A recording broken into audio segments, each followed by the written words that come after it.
Éternel, ta parole est la vie. Sanctifie-nous par elle. Au nom de Jésus. Amen. Amen. Amen. Amen. Amen. Ayebisi yo ke opambwami. Amen. Yo oyo fandi na esika oyo opambwami. Amen. Maman à travers monde mobimba opambwami. Yes. Papa yo pe opambwami. Amen. Bana pe bopambwami. Bakonzi bopambwami. Na yo oyo zana mbeto hôpital, ozana prison, ozana bisika songolo opambwami. Amen. Dimanche ya lelo eza dimanche exceptionnel. Exceptionnel po sanza pe eza exceptionnel. Amen. Sanza eza sanza ya ba mama. Alléluia. Yango wana pe topesi pe ba mama nyonso merci mingi.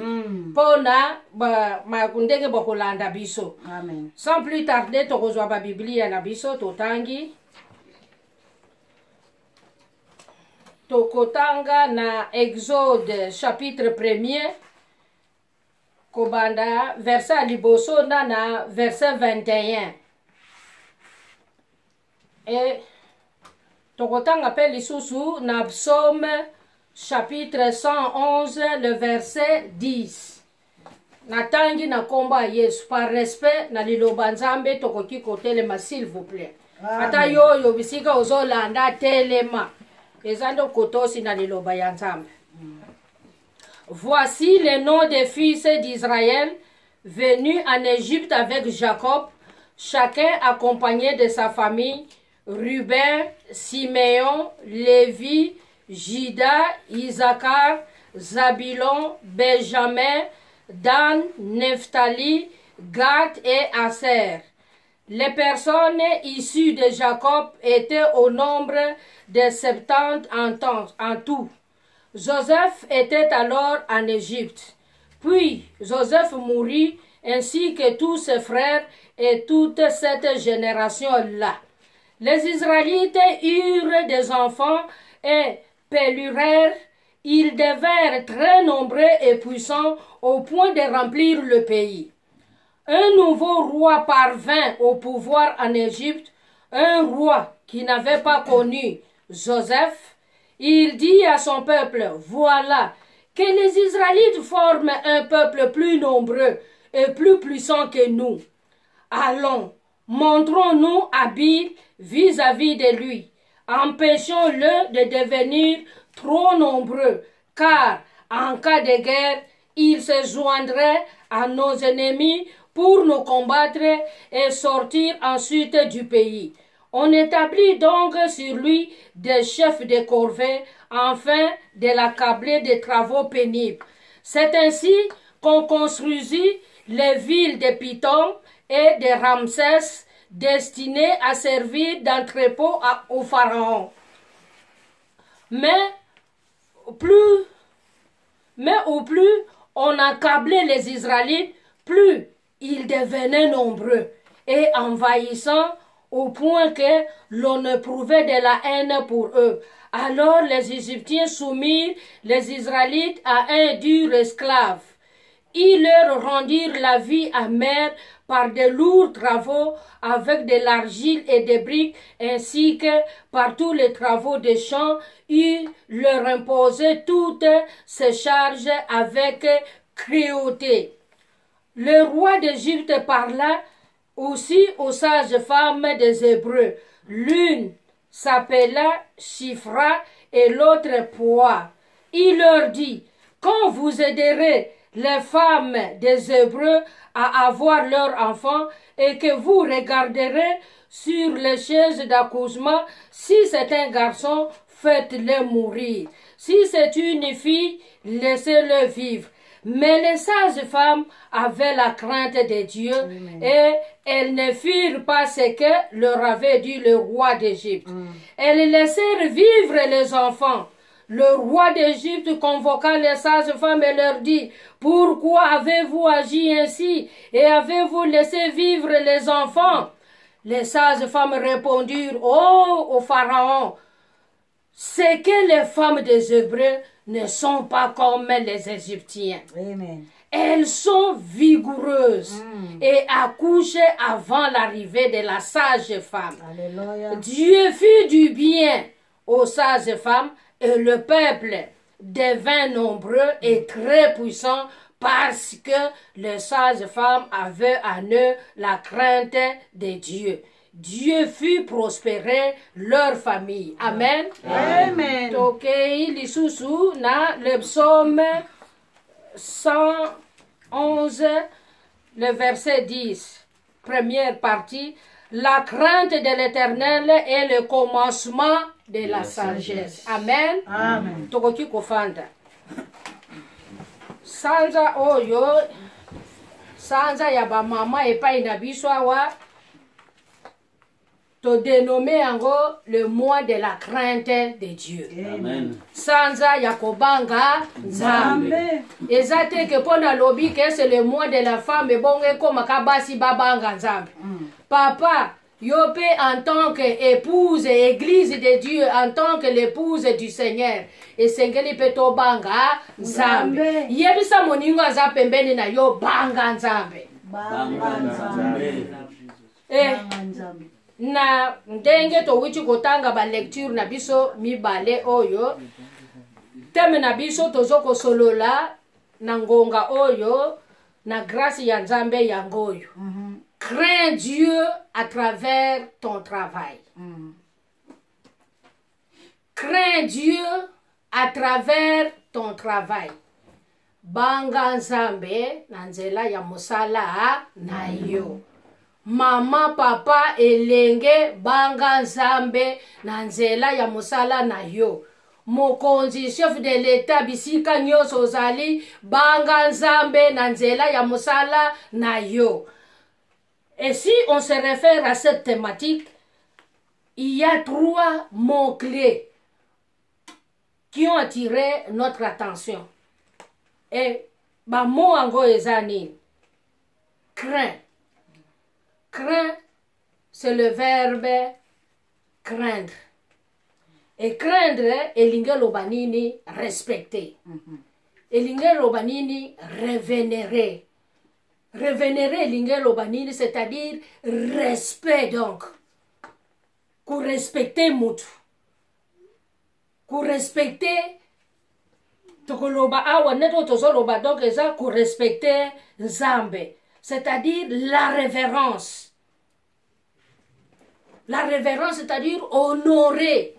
Honorer, c'est-à-dire qu'on traiter Moutou avec beaucoup de respect, beaucoup de considération. Et mon moussousou, tozo ligoto épinglé et zanzambe. Dieu, pour moussousou koyoka nzambe go azanal. Dieu ne peut signifier, ce n'est que le Créateur. C'est lui le Seigneur. C'est un être surnaturel. Oyo tokoki komona na misu boyete. Ndenge nazomona bikelamo ya nzambo yo me o tokomona kaye, tomoni ye, tosimba kaye na nzela ya fua. Et yasuka eza travail. Musala. Musala na mukuse elingeloba occupation. Et en hébreu, le travail signifie adorer Dieu. Oyoki musala. Na hébreu signifie adorer. Kwa adorer nani nzambe. Nde yango wana tolobi abi tozo solola. Na sanza oyo pe ba papa ba pesi biso po opportunité que le Seigneur vous bénisse. Église o nyonso. Et pesi moi si place na ye. A considéré moi si que ye pe aza servante au même pied d'égalité que l'homme. Elle aussi, elle est appelée à annoncer la parole, à annoncer l'évangile. De topesi ba église nyonso wanda merci. Et na par rapport na histoire na biso pe na moi de la femme pe toponi pe takto beta pe masolo pe ya basi. Moi si oyo pe asala makambo bayo pe basala makambo na kati ya ndenge to wuchi koloba. et na pesipe ba konzi donc ba bazaki na idée oyo ke ba consacrer na mwasi le mois de mars. Ha, quelle révélation! Ba pesa biso mois ya janvier te, ba pesa biso mois ya février te, ba yeko pesa biso le chiffre 3. Yes. Alléluia. La victoire. Ata batu, ata ba loi mukili, ba considérer moi si comme un être vulnérable, un être sans force. Mais avec Jésus-Christ, les mamans nous sommes fortes. Alléluia. Mais avec Jésus-Christ, les femmes, jeunes filles, tu es victorieuse. Alléluia. Puisque le chiffre 3, c'est la victoire. Jésus-Christ est mort, mais il est ressuscité le troisième jour. C'est une grande révélation. C'est pour vous dire que tozama kasi, tozama lembate, ndenge mibeko zoko considérer biso. Et ndenge to wichi kolanda na ba lecture na biso mibale. Eza histoire na kanisi to si to yebi metika telelo to so solusango pe na ndenge mususu. Na Exode to yebi ke Joseph oyo abotamaki na libala ya Jacob na Rachel. E ye oyo pe bandeko na ye batekaka ye. Akei na Egypte. Kokenda komi na Egypte na mboka na ye na Israel kuna nzala ekoti. Ayoki ke mama na papa na bandeko na nga ndenge totangi wana. Baza kuna nzala ezali abengisi bako. Ba ye na Egypte. Erba komi na Egypte. Ba poni pe place ya biye ya kofanda. Ba ke kofanda na plaine ya Goshen. Erba fandi na kuna na plaine ya Goshen. Ba pambwami. E nyonso bazo kosala ezaki kobota. Pe ba komi ebele. Basi kozwa bazemi kobota. Mukonzi. Aye komona nouveau roi wazaki na Egypte. Ramoni babi. Ay! Ba Israelite oyo. Ba komi ebele boye. Mais ce qui te dit bango boye eza danger pour na biso. Aye ko sala constat wana Joseph akufi, maman akufi, bandeko bakufi, mais malgré ça peuple ezaki déjà si ekomi makasi. Eri amoni ndenge wana lobi tete. Il faut tozwa stratégie.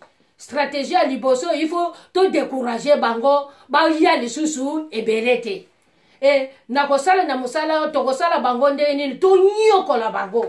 Et puis to yina bango donc comme ça bakomona ke biso to lingi bango te bakoki kokima ou bakoki pa kolemba na kobota pe ba ya ebelete.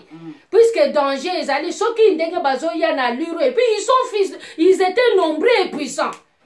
Aluro bazoya oyo soki benemi na biso baye ko bundisa biso danger ezali bakoki ko s'entendre na ba Israelite yo ba bundisa biso. Bazui stratégie. Il faut te décourager, te éliminer bango. Et baye komona lisusu babitete esengeli tu pesa bango pe ba travaux forcés.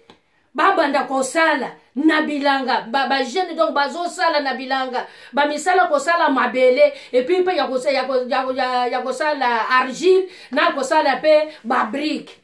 Po ezaka misala makasi malgré ça ba femme des peuple israélite bazoko yaka makasi bazoko yaka nombreux et suki wana pepte mokonzi ayeko zwa mibe kabi aluro yo peuple ezoko ya en tout cas eza peuple moko très dangereux sikoyo akeko yokana na ba femme sage ya ba hébreu mais bon bazaki na Egypte abibino ba mama mi bale oyo musala nazo pesa instruction nazo pesa bino soki mwasi ya hébreu afandi na kiti na chaise na mbetu donc azotindika mwana azobimisa mwana azobota soki mwana bimi soki aza mwana mobali boboma ye soki aza mwana mwasi botika ye tout ça pona nini po soki ba Israelite entre bango mibale bazate pe bakobala na te bakobota pe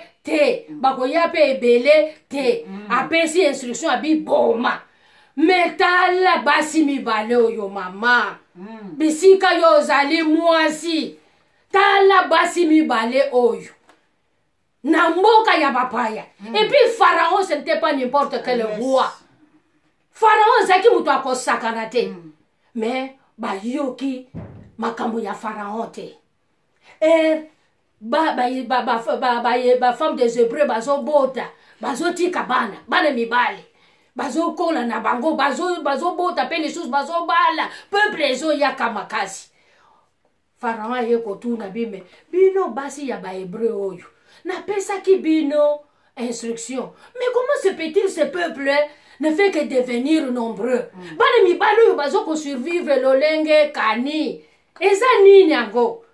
Basi bapesi mokonzi réponse abi femme ba Hébreu baza net bao ya ba Égypte te. Alléluia. Ba femme ya ba Hébreu baza na makasi moko. Ba femme des Hébreux eza basi, donc le temps biso tozo koma déjà basi baboti. Alléluia. Baza mi bota bango moko. Yes. Biso pe moyen pe to boma eza te. Babangi Pharaon te.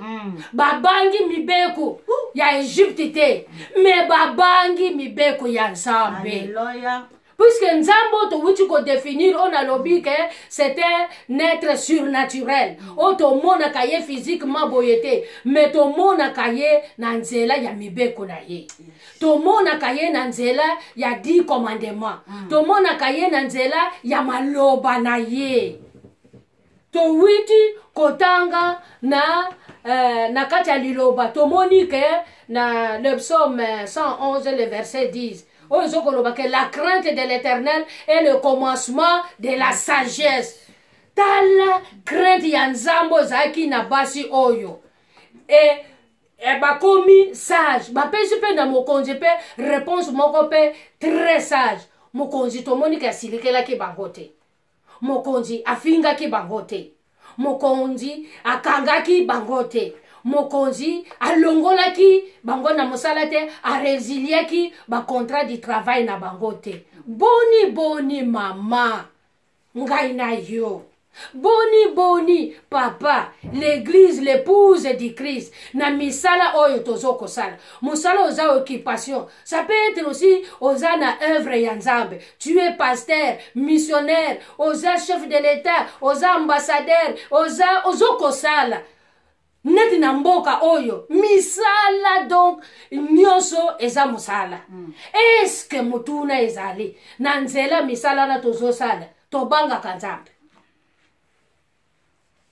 Tala nano basage femme oyo soki okotanga na Exode chapitre 20 le verset 13, parmi les commandements abi tu ne tueras point. Babangi abi nakoboma te, nakoboma bana mibale te. Babangi Nzambe babangi Nzambe atika ki bango ndenge wana te. Bible o ndenge totangi na Exode alobi nini ke apambola ki bango et aye ko faire prospérer bandako na bango. Alléluia bandeko. Alléluia. Bandako ekomi prospérer na canal ya mwasi. Na canal ya basi oyo les femmes des Hébreux dans le pays étranger. Et acte oyo les deux femmes ont posé. Cet acte a fait que les Israélites ne faisaient que croître en Égypte. Mais yo nangai nanzela misala na biso eso tozo banga Nzambe. Combien tosi to boma? Ah ouais, et ça concerne les accords médicaux, les médecins, ba infirmiers, ba sages-femmes. Mais yo pe na place na yo au salaka. O yibi combien de fois au boma? O yibi mbonga ba fonctionnaire, o bomi bana ba fonctionnaire nanzala. Et ba mususu pe ba kufa pe. Kalikolo ya souci. Place yo zo sala. Ba lobi ko yiba te, mais yo zo yiba. Ba lobi ko kosa te, yo ozo kosa. C'est comme actuellement, c'est en vogue. Pour avoir du travail, ce qui osa na monde mystique et comme il passe. Mais combien de chrétiens, combien de jeunes garçons, combien de jeunes filles, bazo hypothéquer même la maternité pour azomsala.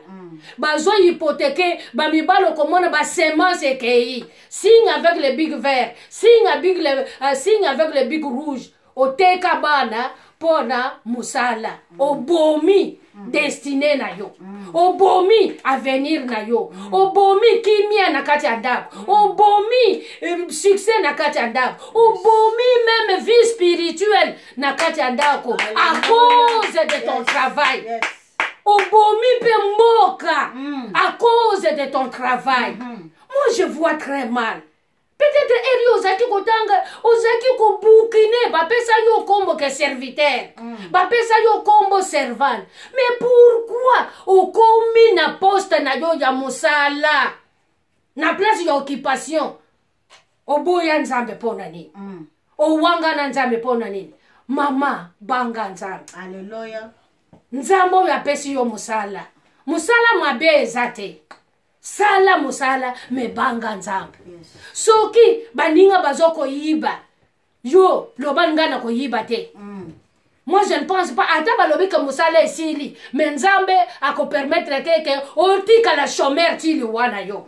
Lokola apambola ki les deux femmes sages, Dieu aussi te bénira. Alléluia. Ata bénir yo na présenté, ako bénir yo na futur. Ata bénir yo na moment yo te prospérité na yo ba bakozala na sima na yo bakozala béni à cause de la crainte de Dieu. Alléluia.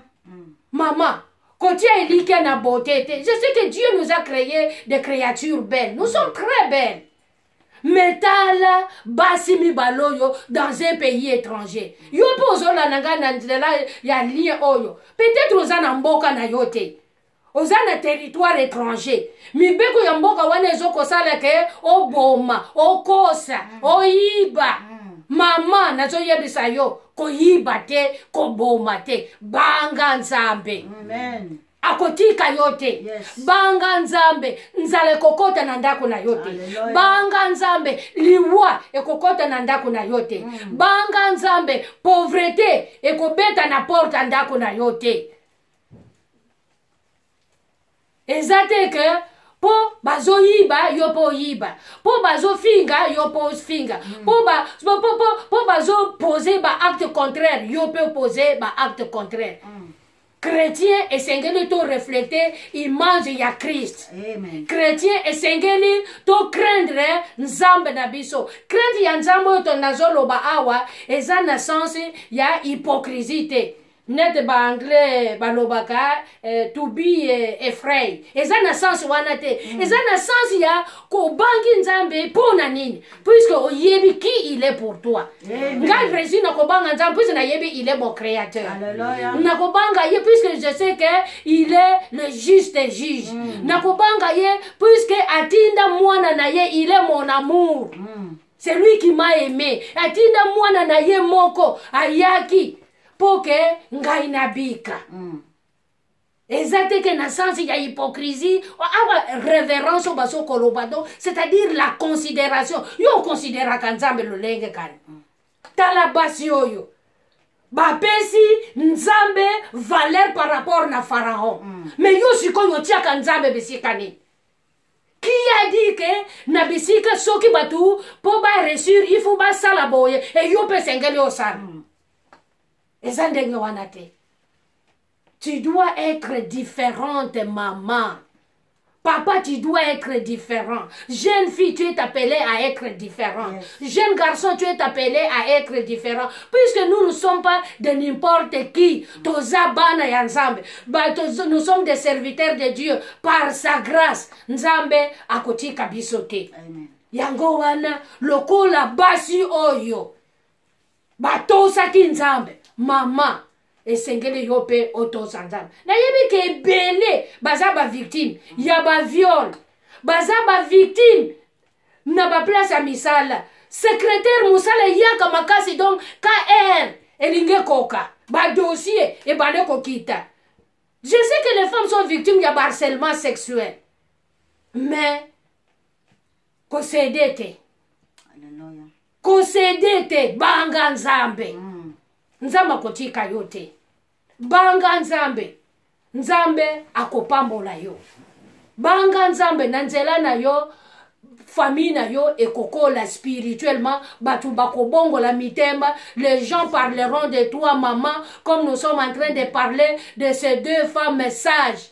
Na famille na yo, na quartier na yo, parmi ba camarade na yo, bako pesa ka yo kombo, ebele bako bongo la mitema, bako ya epa ya nzambe, à cause ya conduite na yo, na place musala. Que le Seigneur bénisse sa parole. Amen. Alléluia.